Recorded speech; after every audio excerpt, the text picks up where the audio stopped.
Je vous souhaite la bienvenue pour ce culte du dimanche 3 mai. On est heureux d'avoir Pierre Michel avec nous qui apportera la prédication tout à l'heure. Merci à tous ceux qui participent aussi à l'élaboration de ces cultes. Que la grâce, la miséricorde et la paix soient avec vous, avec nous tous, de la part de Dieu le Père, de la part de Jésus-Christ, le Fils du Père, dans la vérité et dans l'amour. Notre salut est dans le nom du Seigneur Dieu qui est, qui était et qui vient. Et je vous invite maintenant à chanter « Venez le célébrer ».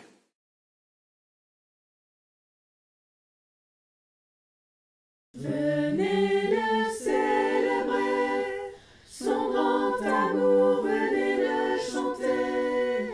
Le Fils de Dieu est venu, donner la vie. Nous te fêtons, ô roi, car tu nous fais partager ta joie, et nous offrons ton honneur. Un chant d'amour, Seigneur. Venez le célébrer, célébrer, célébrer, chanter. Célébrer, chanter notre roi. Venez le célébrer, célébrer, célébrer, chanter. Célébrer, chanter notre roi, notre roi. Venez le célébrer, son grand amour, venez le chanter. Le Fils de Dieu est venu, donner la vie. Nous te fêtons, ô roi, car tu nous fais partager ta joie, et nous offrons ton honneur. Un chant d'amour, Seigneur. Venez le célébrer, célébrer, célébrer, chanter. Célébrer, chanter notre roi. Venez le célébrer, célébrer, célébrer, chanter. Célébrer, chanter notre roi, notre roi. On peut écouter quelques exhortations, quelques extraits de paroles qu'on peut trouver dans le texte biblique et qui nous disent en fait ce que Dieu attend de nous. Dans la lettre de Paul aux Corinthiens, « Veillez, demeurez fermes dans la foi, soyez courageux, soyez forts, agissez en tout avec amour. » Dans la lettre de Paul aux Galates, au chapitre 6, « Aidez-vous les uns les autres à porter vos fardeaux, vous obéirez ainsi à la loi du Christ. » Et puis dans Éphésiens 4, « Rejetez le mensonge, que chacun dise la vérité à son prochain, car nous sommes tous ensemble membres d'un même corps. » Et après avoir écouté ces exhortations, on pourrait en écouter d'autres. Je vous invite à la prière pour qu'on puisse remettre notre péché à Dieu et tout ce qu'on regrette, tout ce qu'on regrette cette semaine. Seigneur Dieu puissant, Père de notre Seigneur Jésus-Christ, Créateur de toutes choses et juge de tous les hommes, nous reconnaissons et nous déplorons les péchés dont nous nous rendons gravement coupables, par nos pensées, nos paroles, nos actes. Ces péchés provoquent ta juste indignation. Seigneur notre Dieu, nous nous repentons profondément et nous regrettons du fond du cœur ces péchés qui sont les nôtres. Même le souvenir nous en est pénible et le fardeau pesant. Aie pitié de nous, Père très bon. Pour l'amour de ton Fils, pardonne-nous tout le passé et accorde-nous de pouvoir te servir et te plaire, en une vie qui soit à l'honneur et à la gloire de ton nom. Par Jésus-Christ notre Seigneur. Amen. Et je vous invite à écouter ces paroles qui nous rappellent le pardon de Dieu. Dans l'évangile de Jean, au chapitre 3, vous connaissez cette parole. « Dieu a tant aimé le monde qu'il a donné son Fils unique, afin que quiconque croit en lui ne meure pas, mais qu'il ait la vie éternelle. » Et dans l'évangile de Luc, au chapitre 19, Le Fils de l'homme est venu chercher et sauver ce qui était perdu. Et enfin, dans l'épître de Paul aux Romains, chapitre 5, nous avons été rendus justes devant Dieu à cause de la foi, et nous sommes maintenant en paix avec lui, par notre Seigneur Jésus-Christ. J'annonce le pardon à tous ceux qui se repentent et qui croient.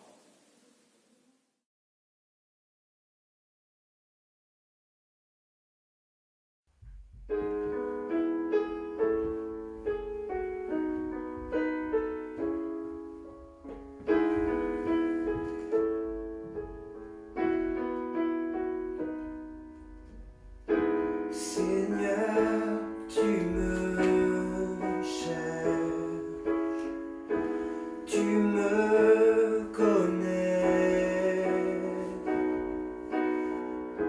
Si je t'oubliais, je sais que tu m'aimes. Ta sainte présence, elle m'environne. À chaque moment, je sais que tu m'aimes. Je sais que tu m'aimes. À la croix je me prosterne, où ton sang coula pour moi. Aucun amour n'est plus grand. Tu as gagné sur la mort, ta gloire remplit les lieux très hauts. Rien ne peut nous séparer. Tu marches devant moi, tu gardes mes pas, ta main me soutient. Je sais que tu m'aimes. Si tout s'effondrait devant mes yeux, tu resterais là. Je sais que tu m'aimes.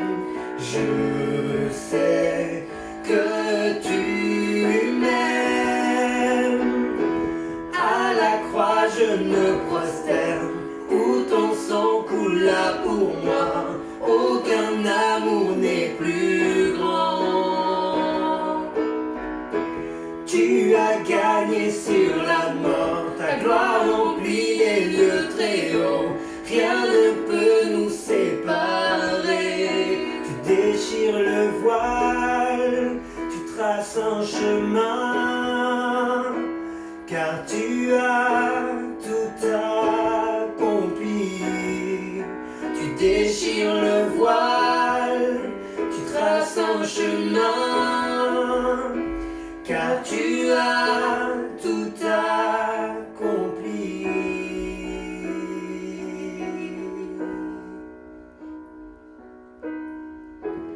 À la croix je me prosterne, où ton sang coula pour moi. Aucun amour n'est plus grand. Tu as gagné sur la mort, ta gloire remplit les lieux très hauts. Rien ne peut nous séparer. À la croix je me prosterne, où ton sang coula pour moi. Aucun amour n'est plus grand. Tu as gagné sur la mort, ta gloire remplit les lieux très hauts. Rien ne peut nous séparer.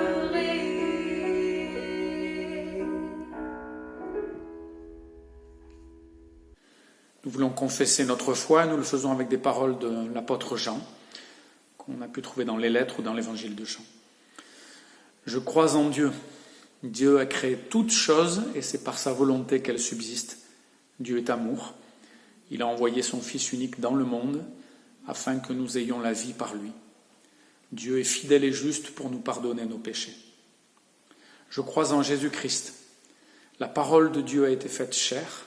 Elle a habité parmi nous et nous avons contemplé sa gloire. Jésus est la lumière du monde. Il est le chemin, la vérité, la vie. Il est le bon berger. Nous avons connu l'amour à ceux-ci qu'il a donné sa vie pour nous. Le Christ est ressuscité des morts. Il est le premier et le dernier, le vivant au siècle des siècles. Je crois au Saint-Esprit. Dieu nous a donné son Esprit. L'Esprit nous a fait naître d'en haut pour le royaume des cieux. L'Esprit nous enseigne toutes choses et nous conduit dans toute la vérité. C'est ce que nous croyons. Amen.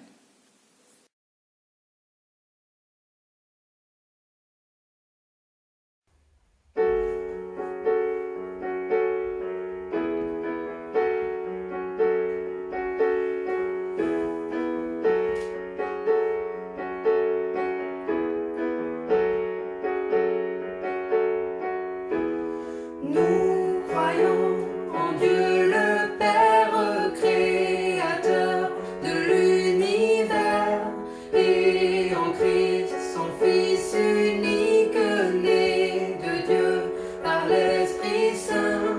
Nous croyons qu'il est mort pour nous crucifié pour nos péchés et qu'il est auprès du Père car Dieu l'a ressuscité.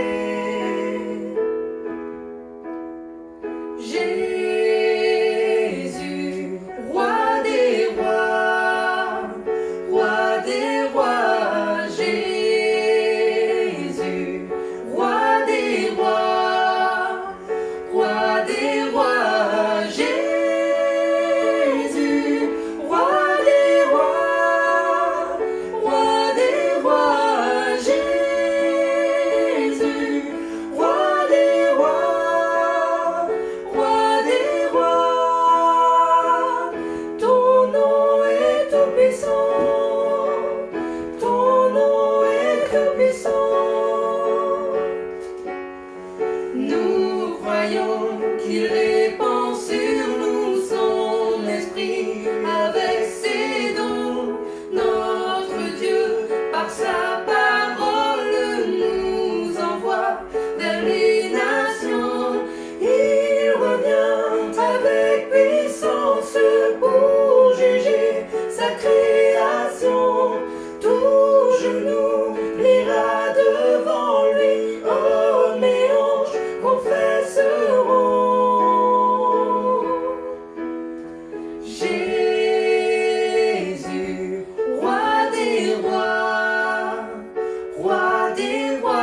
qu'il faut pas 15 ans pour les manger. Michel, tu m'as tant manqué. Je ne sais ce qui me pousse vers toi. Oh, ma douce, notre amour est impossible. Car j'ai découvert que je suis ton frère siamois, séparé à l'âge de 2 ans. Et j'ai aussi découvert que ton père est aussi le mien. Te rends-tu compte? Oh, Michel!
Merci pour ta parole,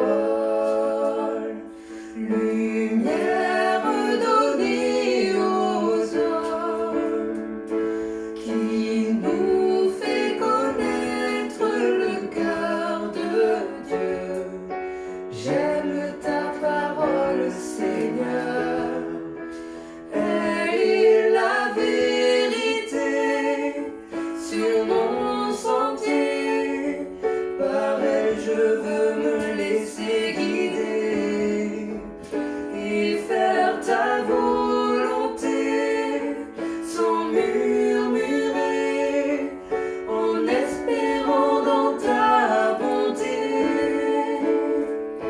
Merci pour ta parole, lumière donnée aux hommes, qui nous fait connaître le cœur de Dieu. J'aime ta parole, Seigneur, elle est la vérité sur mon sentier, par elle je veux me laisser guider et faire ta volonté sans murmurer, en espérant dans ta bonté. Elle est la vérité sur mon sentier, par elle je veux me laisser guider et faire ta volonté sans murmurer, en espérant dans ta bonté.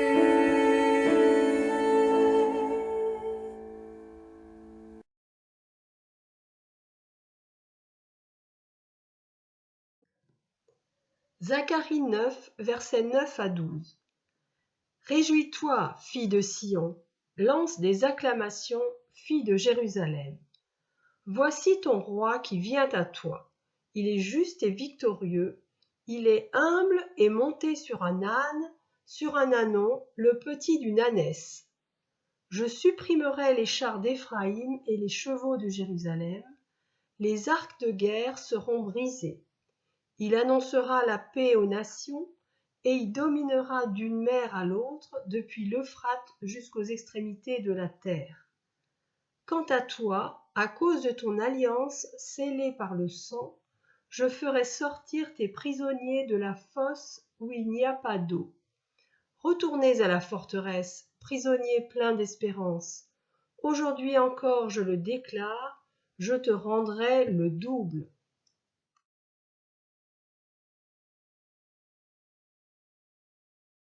Bonjour à tous. Comme vous, je suis confiné et je me tourne vers Dieu pour vraiment sanctifier et puis me rapprocher de lui. Et le Seigneur m'a mis à cœur de faire 2 après-midi auprès d'un camp SDF. C'est un camp organisé par la mairie de Toulouse et il y a des adjecos qui sont très bien installés, qui sont équipés. Il y a aussi des tentes qui sont mises à leur disposition et il y a aussi donc il y a 2 personnes qui les prennent en charge, qui sont notamment du CCAS de Toulouse. Et moi j'étais donc bénévole 2 après-midi avec une sœur en Jésus-Christ. Et donc j'ai pu aller à leur rencontre et j'ai fait la connaissance donc de plusieurs de ces SDF. Je vais les citer, donc Sandrine, Jean-Michel, Nono, Régis, Globule, entre autres. Et bon, ce sont des personnes qui ont vu pour la plupart des membres de leur famille mourir sous les yeux. Je pense à Jean-Michel qui a vu sa femme et son fils mourir dans un accident de voiture sous ses yeux. Lui aussi, il était accidenté. Il y a d'autres personnes aussi qui ont vu des proches mourir sous les yeux, ou bien d'autres personnes qui ont vraiment dévalé la pente suite à des divorces ou à des séparations en tout cas douloureuses. Au-delà de ces personnes alcooliques et sales, il y a vraiment moi j'ai vraiment vu des bons cœurs. J'ai vraiment vu des bons cœurs et des personnes qui,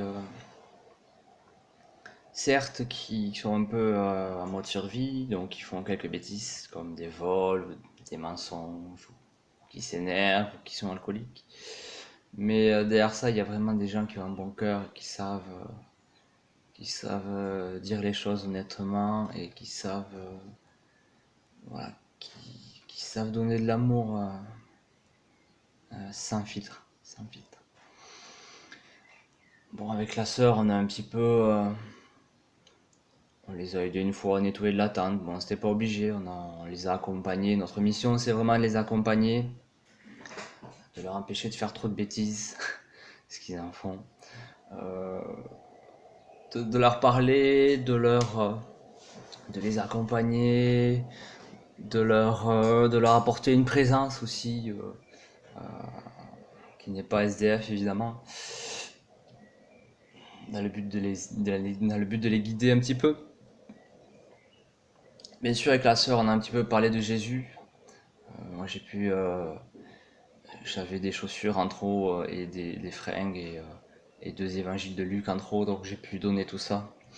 J'ai pu partager avec ces gens-là. On espère en tout cas avoir touché les cœurs. Puis moi, je voudrais vraiment rendre gloire à Dieu pour cela. Et ça m'a vraiment touché. Moi qui me plaignais d'être chez moi pendant cette longue période de confinement, eux ne se plaignaient pas du tout. La seule chose dont ils se plaignaient, c'est quand il n'y avait plus de bière, par exemple. Donc il y a vraiment, ça aide vraiment à prendre du recul sur ce qu'on a dans nos vies et sur la vision que l'on a de notre vie. En tout cas, j'ai une petite pointe au cœur jeudi après-midi quand j'ai terminé un petit peu ma mission. Et il y en a plusieurs d'entre eux même qui vont me manquer. Parce que c'est vraiment des gens bien malgré leur apparence et leur caractère, on va dire. Je remercie vraiment le Seigneur de m'avoir mis cela dans ma vie. moi je ne suis qu'un serviteur inutile, et il m'a dit va voir là-bas, et j'y suis allé. J'ai fait ce que j'avais à faire, je pense, ni plus ni moins. Donc je voudrais vraiment le remercier, et puis je voudrais aussi vous encourager, vous qui peut-être avez des moments de vide ou en tout cas des moments de doute à repenser à Régis, à Jean-Michel, à Sandrine, qui ont tout perdu et qui se retrouvent aujourd'hui à la rue et addicts. Dans le sens où il y a toujours pire. Il y a toujours mieux, mais il y a toujours pire. Et puis en tout cas aussi, ce qui est impressionnant, c'est de voir comment Dieu agit dans ma vie. Me faire passer par là m'a fait beaucoup grandir. Et il y a eu des situations assez difficiles aussi parce que c'est des gens des fois ivres qui sont un peu agités. Donc il faut aussi savoir rester calme et ça aide d'avoir le Seigneur. Ça aide d'avoir le Seigneur, ça aide pour ne pas être pris de colère ou de tristesse ou de ce genre de choses, quoi.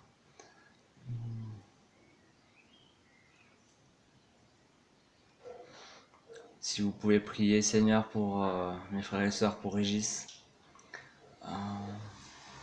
particulièrement, parce que je lui ai donné un évangile de Luc et malheureusement il s'est fait virer du camp.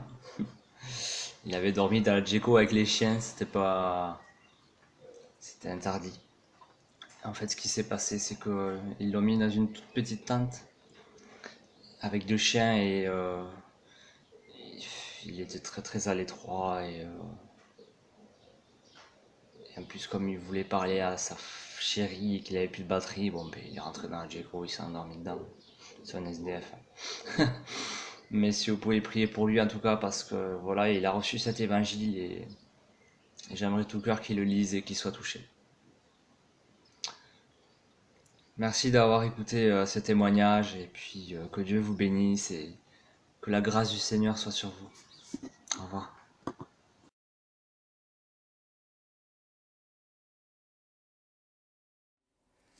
Chers frères et sœurs en Jésus-Christ, chers amis, ce dimanche, nous avons besoin d'entendre une parole d'espérance, une parole de notre Dieu. Je vous invite à méditer le passage biblique que nous venons d'entendre en Zacharie 9, 9 à 12. Nous venons de vivre la passion de notre Seigneur Jésus il y a quelques semaines, la Semaine Sainte, commençant par le dimanche des Rameaux et culminant par le Vendredi Saint et le jour de Pâques. Jésus est entré à Jérusalem humblement sur un ânon, parmi les cris de joie et les acclamations. Jésus a lavé les pieds de ses disciples et il veut aussi laver nos cœurs. Nous avons vécu l'amour infini donné par Jésus mourant sur la croix et la puissance inattendue de sa résurrection d'entre les morts. Tout a basculé, rien n'est comme avant. Les disciples étaient encore sous le choc quand d'un coup Jésus est revenu à la vie miraculeusement. Nous aussi, nous vivons toujours dans l'émerveillement de cet événement, du jour de Pâques. Nous avons le pardon de tous nos péchés et nous avons la puissance pour vivre autrement en suivant l'exemple de Jésus. Néanmoins, nous sommes toujours loin d'être parfaits. Nous luttons avec notre ancienne nature qui veut nous tirer vers le bas, loin des bons plans que Dieu a pour nous, ses enfants. Nous sommes comme des vases d'argile fragiles, fissurés et parfois fondus, mais nous ne sommes ni détruits ni écrasés. Nous portons dans ces vases imparfaits le parfum de l'espérance, de la vie éternelle en Jésus-Christ. Je vous mets un petit peu dans le contexte de la prophétie. Zacharie est l'un des prophètes de la restauration d'Israël. Zacharie a été envoyé par Dieu pour encourager les filles et les fils d'Israël, les rescapés de l'exil. 20 ans après la période de l'exil à Babylone, le peuple d'Israël a regagné son pays, son capitale, Jérusalem. Il a commencé à réparer les murailles et à reconstruire le temple, poursuivant par l'autel, car rendre un culte à l'Éternel était essentiel pour leur identité spirituelle et ethnique. Le travail des Israélites n'était pas facile, car ils avaient des ennemis qui s'opposaient à cette reconstruction. On peut les imaginer en portant les grosses pierres et ayant une arme dans la main. Ils étaient fatigués et découragés par les attaques et l'harcèlement de leurs adversaires. Ils avaient vraiment besoin de croire que leurs efforts n'étaient pas en vain. Ils avaient besoin d'espérance, comme nous aujourd'hui. Nous trouvons dans ce passage biblique beaucoup de raisons d'espérer. Tout d'abord, la promesse de l'espérance. Ensuite, le prince de l'espérance. Troisièmement, les précisions de cette espérance. Et quatrièmement, le prix de l'espérance. Les prisonniers de l'espérance, c'est le dernier point. Et je prends toute cette prédication, ces idées d'un bon ami à moi. Si vous voulez les références de ce monsieur, je peux le partager. D'abord, regardons le premier point, la promesse de l'espérance, dans le verset 9. « Réjouis-toi, fille de Sion, lance des acclamations, fille de Jérusalem. » Dans ce verset, Dieu nous invite à exprimer notre joie et notre reconnaissance par des cris et des acclamations. Pourquoi? Car nous connaissons les promesses divines. Elles nous sont adressées, à nous personnellement. Ce Dieu s'est révélé comme il a fait alliance avec son peuple. Depuis la Genèse jusqu'au livre de l'Apocalypse, Dieu nous fait des promesses si prodigieuses qu'il est le seul à pouvoir les accomplir. Les alliances de l'Ancien Testament ont été accomplies en Jésus-Christ. Et l'apôtre Paul nous dit de cette manière, « En effet, le Fils de Dieu, Jésus-Christ, que nous avons prêché au milieu de vous, n'a pas été oui et non. Au contraire, en lui, il n'y a que oui. En effet, pour toutes les promesses de Dieu, c'est en lui que se trouve le oui. Et c'est donc aussi par lui que nous disons Amen à Dieu pour sa gloire. » 2 Corinthiens, chapitre 1. Dans toutes circonstances, que nous soyons en confinement ou non, malades ou en bonne santé, pauvres ou riches, nous savons que Dieu est avec nous. Dieu ne change pas. Il est constant et fidèle à sa nature. Il est saint et tout-puissant. Il est patient et miséricordieux, plein de compassion.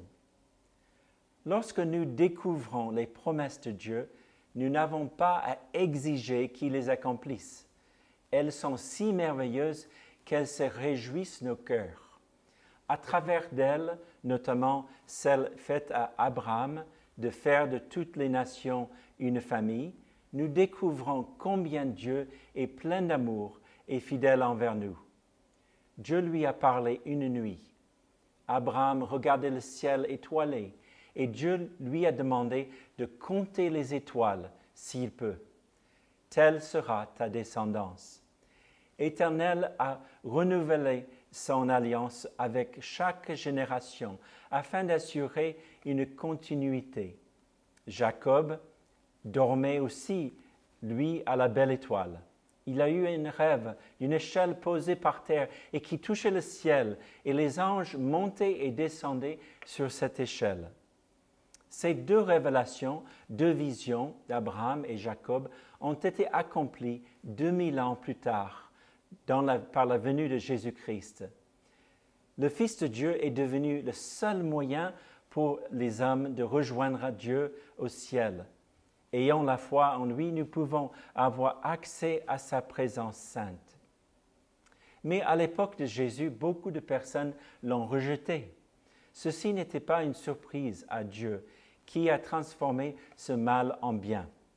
Le message de la bonne nouvelle a été prêché par les disciples de Jésus partout dans le monde. C'est pourquoi nous pouvons dire « Tout genou fléchira et toute langue confessera que Jésus est Seigneur.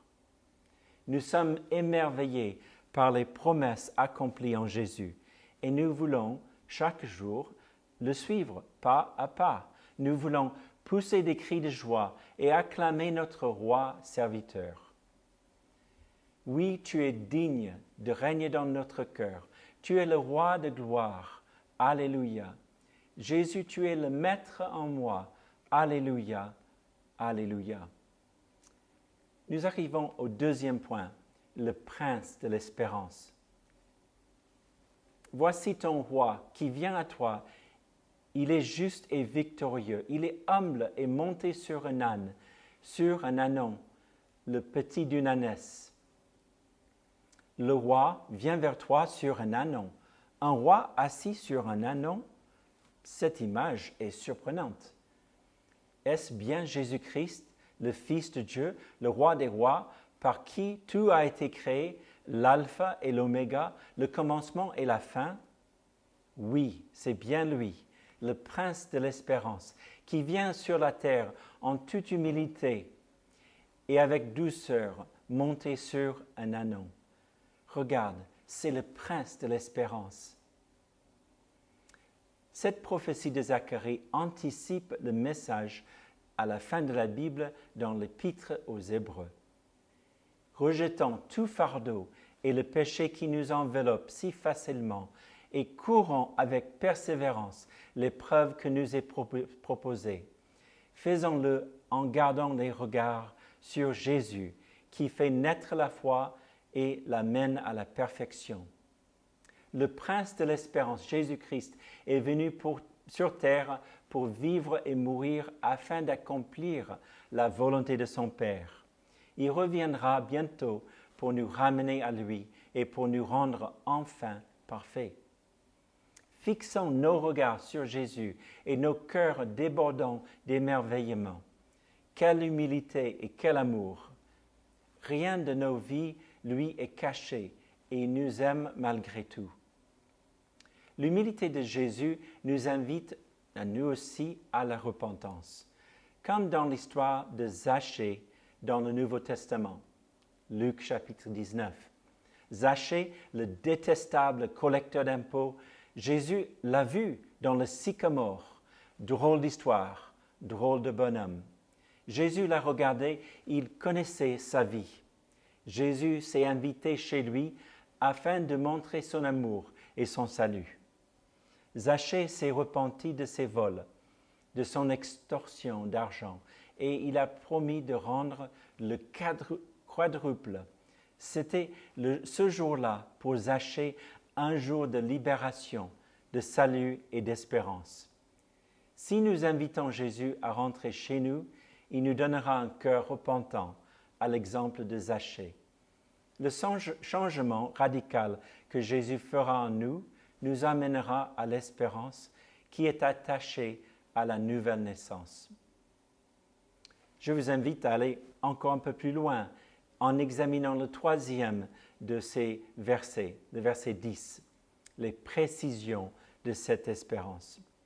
Jésus, le prince de l'espérance, est venu sur terre pour faire certaines choses, pour accomplir sa mission de paix.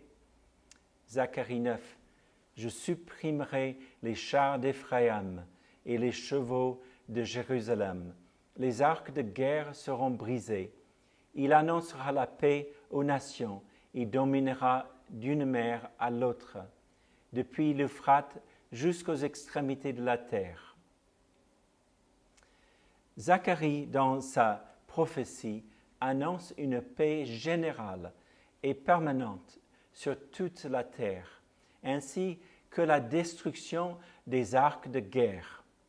Le shalom de l'Éternel sera répandu sur toutes les nations, d'une mer à l'autre mer et partout dans le monde. En toute transparence, nous pouvons dire, mais pasteur, ceci n'est pas encore notre expérience. Je porte toujours des fardeaux. Tout n'est pas réglé dans ma vie.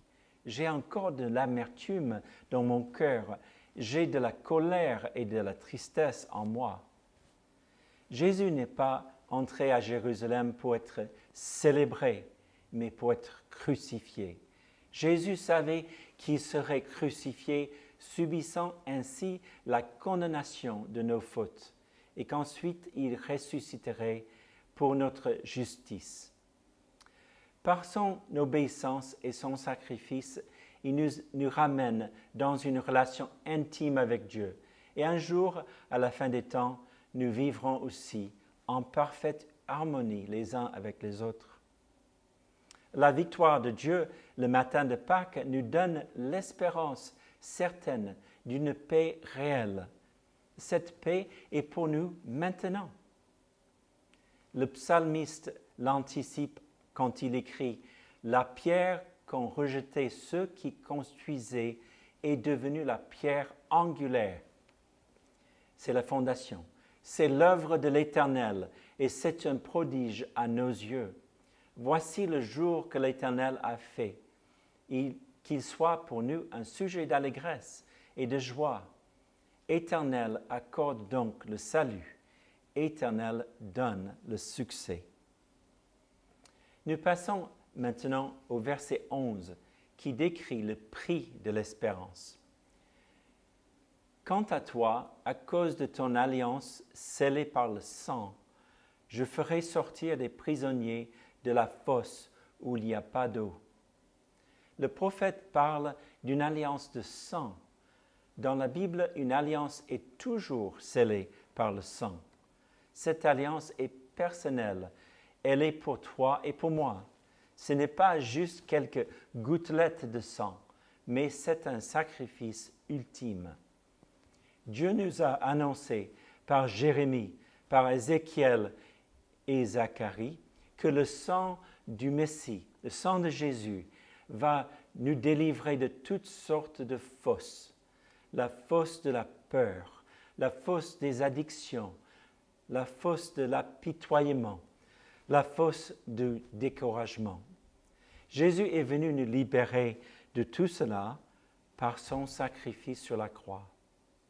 Nous ne sommes jamais abandonnés. Dieu nous retire de la fosse pour nous adopter dans sa famille. En Jésus-Christ, nous sommes ses enfants d'adoption. Ce mot d'adoption signifie plusieurs choses.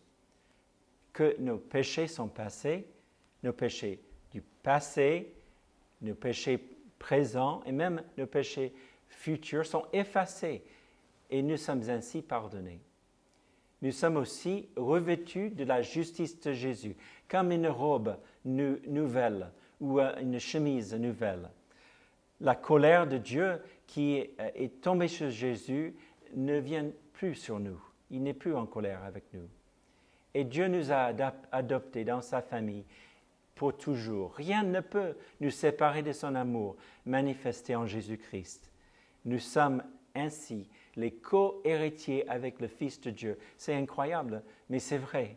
Cette adoption divine nous transforme en produisant en nous l'espérance et la joie. Et nous arrivons au verset 12, le dernier verset, les prisonniers de l'espérance. Retournez à la forteresse, prisonniers pleins d'espérance. Aujourd'hui encore, je le déclare, je te le rendrai le double. Ici, Zacharie a anticipé le ministère de Jésus qui est venu libérer les captifs. Jésus lisait cela à Nazareth quand il a ouvert le rouleau de l'Écriture. Il disait « L'Esprit du Seigneur est sur moi, parce qu'il m'a consacré par l'onction pour annoncer la bonne nouvelle aux pauvres. Il m'a envoyé pour guérir ceux qui ont le cœur brisé, pour proclamer aux prisonniers la délivrance et aux aveugles le recouvrement de la vue, pour envoyer libres les opprimés, pour proclamer une année de grâce du Seigneur. » Jésus, lisant ce texte dans la synagogue de Nazareth, il a indiqué à ses auditeurs qui venaient sur terre pour accomplir tout cela dès maintenant. Cependant, ceux-ci ne voulaient pas l'entendre. Ils refusaient de croire en lui. Mais sommes-nous différents? Sommes-nous prêts à croire ce que dit Jésus? Si oui, qu'est-ce que cela change pour toi et pour moi. Je reconnais le fait que je suis comme un prisonnier libéré. Je reconnais que je dois me réfugier chaque jour dans la forteresse de ma foi en Dieu. Retourner à la forteresse signifie retourner à mon Sauveur, Jésus, le roc de mon salut. Et quand je regarde dans le miroir, je ne vois pas mon visage, je vois Jésus qui est venu me libérer, me sauver. En lui, nous sommes plus que vainqueurs. Romains chapitre 8 nous dit que rien ne peut nous séparer. Dans tout cela, nous sommes plus que vainqueurs grâce à celui qui nous a aimés. Amen.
Bonjour à tous, c'est Johanna, j'ai 24 ans et je travaille pour les groupes bibliques universitaires. Donc on m'a demandé de présenter un petit peu le ministère étudiant dans le contexte du coronavirus. Donc pour ceux qui ne le savent pas, les groupes bibliques universitaires sont une association étudiante où en fait l'objectif c'est de faire connaître la Bible dans les milieux universitaires et par elle l'évangile de Jésus-Christ. Donc d'habitude ce qu'on fait c'est qu'on se réunit sur 2 campus, au Mirail et à Peul-Sabatier, et on fait une discussion par semaine organisée par un étudiant. Donc on choisit un court texte biblique et on l'étudie et on invite ses amis en fait à venir lire la Bible avec nous. Et on applique une méthode qui nous permet de pas extrapoler ce qu'on a envie de faire dire à la Bible, mais vraiment de découvrir ce que la Bible dit sur elle-même, dans son contexte, et ce que ça peut vouloir dire pour nous aujourd'hui. Donc c'est ça ce qu'on fait d'habitude. Bien sûr, avec le coronavirus, on a dû adapter ces discussions et les passer en ligne, donc sur Zoom, sur Skype, sur Jitsi, enfin sur différentes plateformes. L'avantage, c'est qu'on a eu maintenant quelques nouvelles têtes qui d'habitude ne venaient pas ou ne pouvaient pas venir parce qu'ils ne pouvaient pas se déplacer ou des choses comme ça. Donc ça, c'est super. Après, c'est vrai qu'on a aussi pas mal perdu en effectif, soit parce que finalement les personnes venaient parce que c'était sur leur campus, donc c'était facile de venir, et maintenant ils sont dans leur famille, donc c'est un petit peu difficile, ou aussi parce que tout simplement le contexte fait qu'ils sont juste pas l'habitude en fait d'être un peu livrés à eux-mêmes entre guillemets dans l'organisation de leur journée, parce que leurs cours sont maintenant à distance, et voilà, et donc ils doivent complètement gérer leur emploi du temps, donc c'est vrai que insérer un autre horaire en plus là-dedans, c'est pas forcément évident pour eux. Mais voilà, moi je suis à disposition en tout cas pour prier pour eux et lire avec eux, et j'ai vraiment été encouragée par des moments voilà, où je leur dis bah, je prie pour vous, et ils me disent qu'ils sont reconnaissants pour ça. Donc vraiment, si vous avez envie de prier pour les étudiants, c'est vraiment une bonne chose parce qu'ils en ont besoin, et qu'ils sont vraiment très reconnaissants quand on leur dit bah voilà, on pense à vous, vous n'êtes pas seuls. Ouais, surtout pour ceux qui sont loin de leur famille, même loin de leur pays, c'est vraiment, vraiment une bonne chose. Ce qui a aussi changé, c'est qu'on a eu pas mal d'activités plus d'évangélisation, qu'on a déplacées en ligne. Donc par exemple, on a eu 2 conférences qui devaient être faites à Toulouse, une sur les spiritualités orientales et une autre qu'on a fait suite à des sondages qu'on a fait sur le campus en fait. Et donc ça, on a fini par faire sur Facebook, en Facebook Live. Et franchement, ça a bien marché. Bah voilà, on l'aurait fait en présentiel, on aurait été tout au plus, je sais pas, une trentaine à venir. Mais là, grâce à la technologie, on a dépassé les 1500 vues à l'heure actuelle. Donc c'est vraiment incroyable. Et pareil pour tous les autres événements qui devaient avoir lieu sur d'autres campus en France. Bah en fait, tout a été déplacé en ligne. Et donc ça veut dire qu'on n'est plus contraint par un espace physique. Mais moi, par exemple, j'ai pu assister à quelque chose qui devait avoir lieu en Île-de-France. Enfin voilà, il y a plein de conférences qui vraiment sont maintenant accessibles à tout le monde. Et des conférences vraiment de super qualité. Enfin vraiment, je dis beaucoup vraiment, mais c'est parce que j'y crois vraiment, justement. On en a eu une, c'était entre Louis Schweitzer, donc un théologien protestant, et un lama bouddhiste. C'est vraiment très intéressant aussi, sur la question du bonheur. Et plus récemment, une entre un ancien ministre de l'écologie, dont le nom m'échappe, mais c'est pas grave, et aussi un pasteur et un auteur qui s'intéresse à ces questions là aussi, et sur le thème de la fin du monde. Donc tout ça c'est disponible sur Facebook et sur YouTube. Ouais, donc vraiment le ministère a un peu changé, a un peu évolué, mais il y a toujours des super choses qui se passent. Pareil pour tous les week-ends étudiants qu'on devait organiser, donc on fait ça par région, on se réunit en région, des étudiants de différentes villes se réunissent pour étudier un livre ou un sujet en particulier. Ben là cette fois-ci, pour celui que j'organise fin mai, qui devait avoir lieu à Bordeaux, finalement on va le faire en format webinaire, donc ce qui permet de le rendre plus accessible et en plus gratuit, donc ça c'est super. Mais ça va être de l'expérimentation totale, donc vous pouvez aussi prier pour ça et prier pour ma transition personnelle pour mon ministère l'année prochaine, car je serai à temps plein. Cette année, je suis stagiaire, mais l'année prochaine, je vais être à temps plein pour la région. Donc c'est vraiment un gros sujet de prière pour voilà, que j'apprenne encore tout ce que j'ai à apprendre pour être prête, enfin le plus prête possible pour ce poste et aussi pour les finances aussi qui ont. Bah, merci en tout cas pour votre attention et soyez bénis.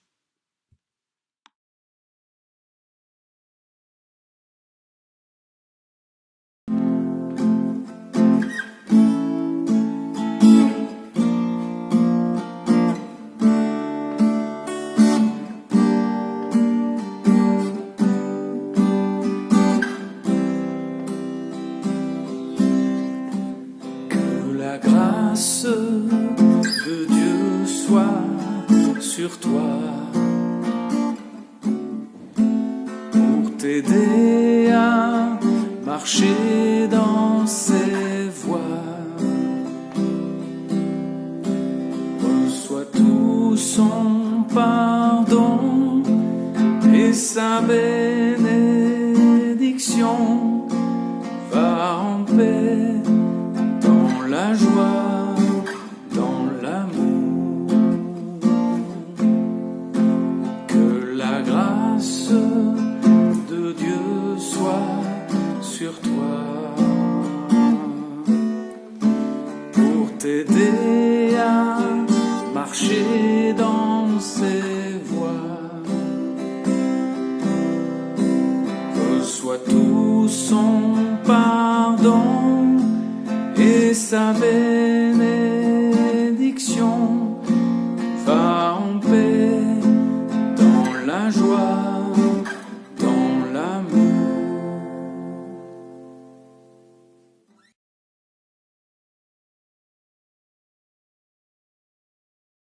C'est maintenant le moment de l'offrande. Alors on ne va pas passer dans vos maisons, mais on vous invite à être vigilant, évidemment, quand il n'y a plus de culte physique. Eh bien, il n'y a plus beaucoup d'offrandes qui arrivent à l'église. Vous pouvez faire un virement, payer sur PayPal, c'est sur le site internet de l'église. Et sinon, vous pouvez aussi mettre de côté chaque dimanche pour donner ensuite, quand on se retrouvera, tout ce que vous avez réservé pour l'église. Voilà, pensez-y, en tout cas c'est important. On fait confiance les uns aux autres, mais l'église ne vit que de nos dons. Je vous invite à prier pour que nous puissions prier les uns pour les autres. Pour les annonces, vous les recevez par mail, et si vous ne les recevez pas, vous nous envoyez un mail pour qu'on puisse vous les envoyer. Voilà, on continue d'avoir nos rencontres d'études bibliques, de temps de prière, même si c'est par écran interposé. Nous prions. Seigneur, nous te prions pour toute ton Église, qu'elle soit pleinement soumise au Christ qui a donné sa vie pour le salut du monde. Nous te prions pour tous les chrétiens dont nous faisons partie, que chaque jour ils accueillent dans leur vie ce qui est digne de toi. Nous te prions pour notre Église, notre petite Église, que sa fidélité, son courage et son zèle répondent à ton amour pour elle.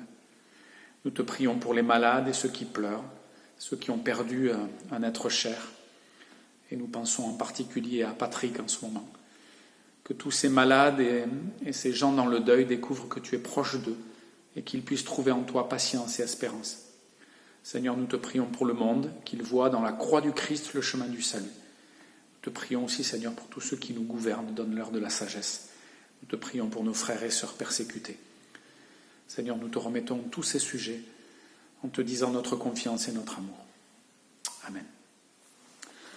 Voilà, nous vous souhaitons un bon dimanche, une bonne semaine, et nous vous laissons avec ces paroles de Paul aux Galates et puis aux Philippiens. Aidez-vous les uns les autres à porter vos fardeaux, vous obéirez ainsi à la loi du Christ. Dieu pourvoira à tous vos besoins, selon sa magnifique richesse en Jésus-Christ.